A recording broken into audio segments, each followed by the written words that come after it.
Buenas noches. La Bolsa de Valores de Lima cayó 5.2% el día de hoy ante el acortamiento de las distancias, por lo menos en una encuestadora el día de ayer.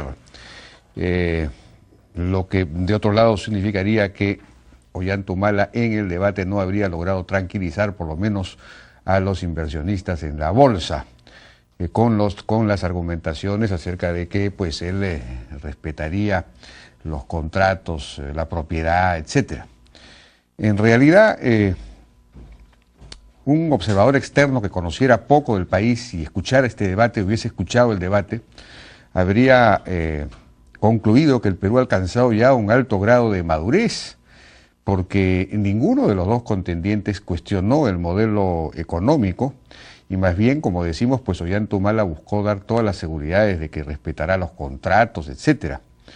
Sin duda un avance muy importante, aunque escarbando un poco se podía notar las fisuras en este planteamiento, porque ante la pregunta acerca de si buscará cambiar la Constitución o no, no tuvo Ollanta ahí una respuesta clara, tuvo una respuesta bastante ambigua o confusa, y finalmente señaló que ese asunto sería materia del Congreso, lo que en buena cuenta quiere decir que sí piensa que debe cambiarse la Constitución y el modelo económico, o por lo menos el capítulo económico de la Constitución, pero que, en fin, eso será tarea del Congreso y se verá si el Congreso lo puede hacer o no.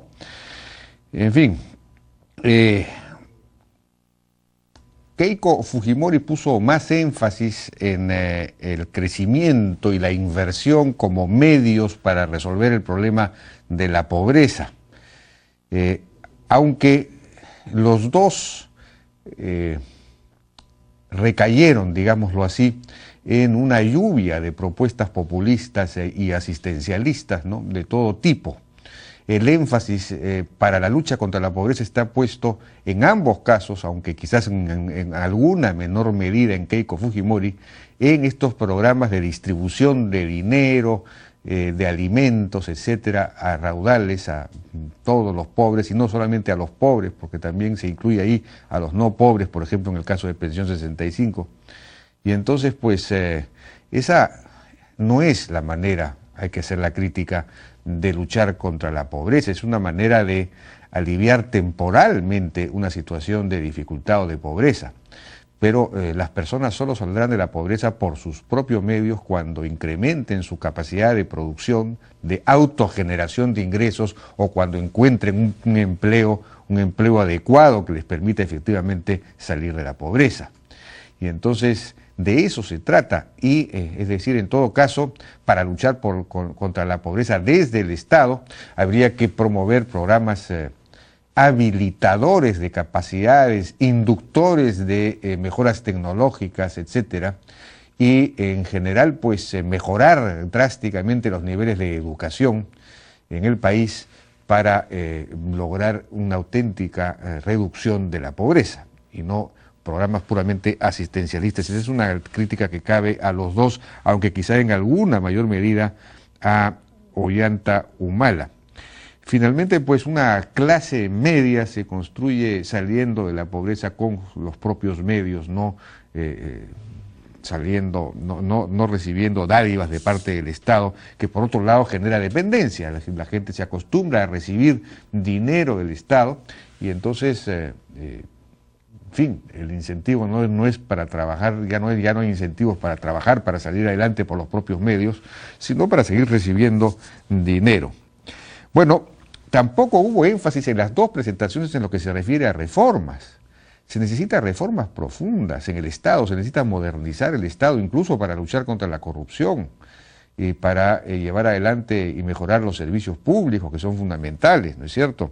Ahí, Keiko Fujimori habló de cambiar, modernizar, reformar el Ministerio de Economía, eso sí estuvo bien, también del presupuesto por resultados, de acuerdo, y para luchar contra la corrupción puso énfasis en 2 o 3 instrumentos clave, como por ejemplo el fortalecimiento de la Contraloría, la tecnificación, etcétera. Pero más allá de eso, pues Ollanta no entró mucho en detalle en este tema. no se plantean prácticamente reformas en educación, menos aún en el terreno laboral. Más bien aquí Ollanta Humala criticó la supuesta propuesta de flexibilización que contendría el plan de Keiko Fujimori, diciendo que eso era restar derechos, pero derechos que en el Perú tiene solo una minoría. Hay una minoría que tiene sobre derechos, digamos, ¿no? Y en cambio la gran mayoría no tiene derecho laboral alguno porque está en la informalidad, y ese es el gran problema. Y no hubo planteamientos en ninguno de los dos casos acerca de cómo hacer para resolver ese problema estructural fundamental del país, es decir, para que las gentes salieran de la informalidad y pasaran a la formalización, a la formalidad. Y para eso más bien es necesario pues reducir el costo de la formalidad, el costo de la legalidad.